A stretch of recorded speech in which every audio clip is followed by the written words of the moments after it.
Time Walk with me. Hey everybody, welcome back to Time Walk with me. I am the Time Walker, and this is Alandra, Sky Dreamer.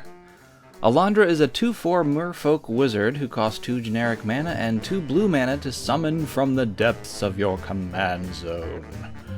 When you draw your second card during any turn, you get a flying 2/2 blue Drake token, and when you draw your 5th card during any turn, Alandra and Drakes you control each get +X until end of turn, where X is the number of cards in your hand. My original idea for this was to make it the only creature spell in the deck and load it up with draw spells so you make at least one Drake during each of your turns, and then eventually activate the last ability and win. But I found a few creatures that really help with Alandra, so I put in a few creatures other than her.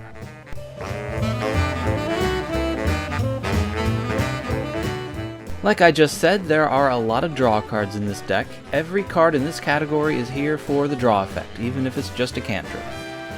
Arcane Endeavor. This can draw you a bunch of cards and allow you to cast a cool spell to draw more cards for free. Arcane Epiphany. Alandra is a wizard, so as long as she's out when you cast this, you're drawing 3 cards. Arcanus the Omnipotent. I couldn't have a spare copy of this guy and not include it in this deck. With your regular draw and Arcanus' 3 cards from just tapping, all you need to do to get Alandra's Haymaker is draw 1 more card. Archmage of Runes. This makes your instants and sorceries cheaper to cast, and it makes them all draw you 1 more card. Chilling Trap. Alandra is a wizard, so cast this with her out and you'll get to draw a card. Do it during your turn and you'll get a Drake too. Combat Tutorial. 2 cards and a +1/+1 counter for 3 mana is a great deal. Contact Other Plane. At the very least, you'll get to draw 2 cards. Courier's Capsule.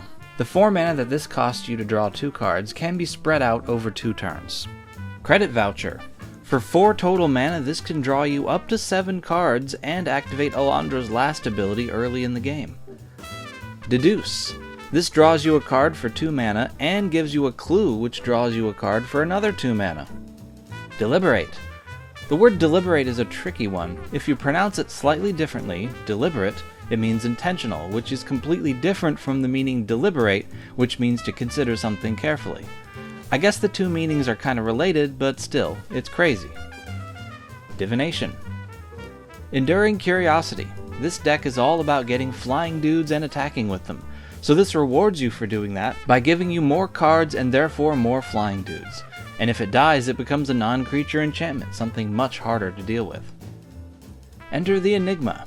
This can help you make another Drake and get a big attacker through. Field Research.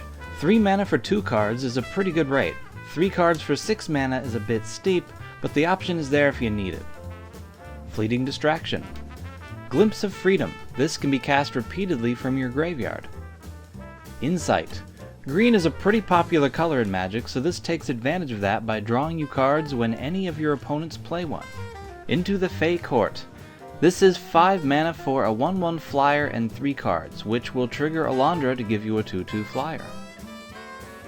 Into the Story. Later in the game, when you have a lot of Drakes built up, this can cost as little as 4 mana to draw you 4 cards. Kindred Discovery. Choose Drakes and you draw a card when you make or attack with a Drake. This can easily set off Alandra's final ability and win you the game. Latnam's Legacy. Get rid of 1 card to get 2 cards and a Drake during the next player's upkeep. Not bad for 2 mana. Lock and Load. If you plot this spell, it can get you at least 2 cards. That's an okay rate for 4 mana, but it can easily draw you even more considering how cheap some of these spells are. Lorien Revealed. If you really need an island, this can get you one, but you'll most likely want to draw the cards. Lunar Insight. This is good even if it just gets you 2 cards, which it will do if you just have Alandra and a Drake token out. Later in the game, it can get you up to 5 cards drawn pretty easily. Mentor's Guidance. Since Alandra is a wizard, this spell will copy itself and get you 2 scries and 2 cards. Mind Spring. This can easily get you enough cards to trigger Alandra's last ability. Mnemonic Sphere. Like with Courier's Capsule, this can get you 2 cards for 4 mana spread out over 2 turns.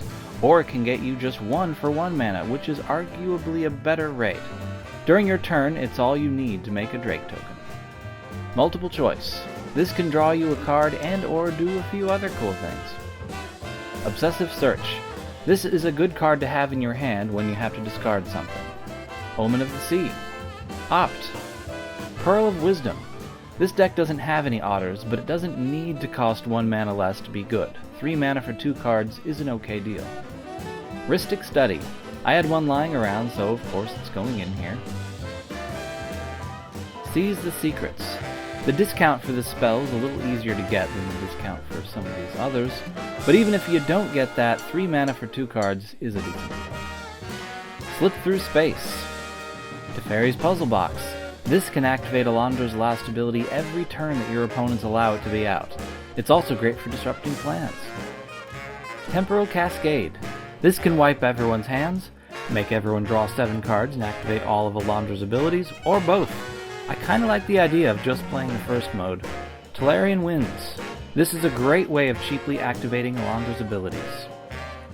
Universal Surveillance. And Winged Words.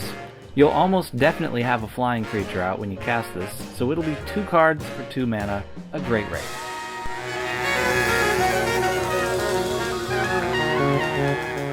I made this deck kind of annoying because blue doesn't have a lot of removal, but it's great at threat prevention. Annul, Counterspell, Essence Capture, Essence Scatter, Keep Safe, Negate, Redirect, Rewind, Saw It Coming, and Wash Away.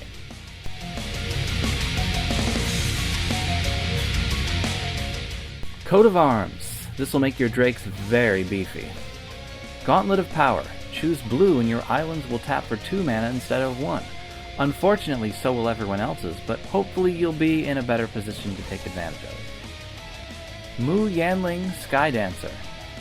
This can help get potential flying blockers out of the sky and maybe eventually give you a nice emblem that makes your islands tap to draw you a card. Ominous Seas. You'll be drawing a lot with this deck, so this will release a lot of 8/8 Krakens. Talrand Sky Dancer. This guy could have been the commander of this deck, but he doesn't have Alandra's pump-up ability, so he'll just have to hang out in the 99 and hope he gets drawn. Talrand's Invocation. This is one of the only spells in the deck that doesn't draw you cards, but the card draw spells are here to give you drakes with Alandra, so this just gets directly to the point. And Turnabout. Tap down an opponent's lands or free up all of your own, or get an opponent's creatures out of the way so you can get a big attack through. This spell can do quite a few really cool things.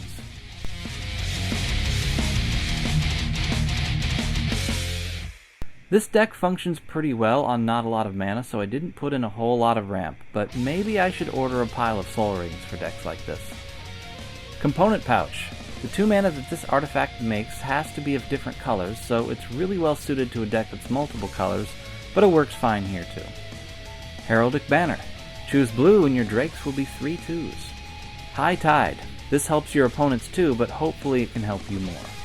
Lapis Orb of Dragonkind. There aren't any dragons in this deck, so it's just a 3-for-1 mana rock. Manalith.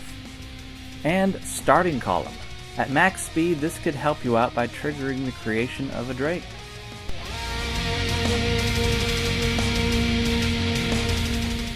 We got islands, obviously. Castle Vantris, Cephalid Coliseum, Reliquary Tower, and Rivendell. Where's the Decanter of Endless Water? Where's the Thought Vessel? Sadly, I have none to spare at the moment. But in any case, that's my Alandra Sky Dreamer deck. Tell me what you think in the Tell Me What You Think section below, and remember, Donald Trump's penis is teeny tiny, but his love for 13-year-old girls is huge.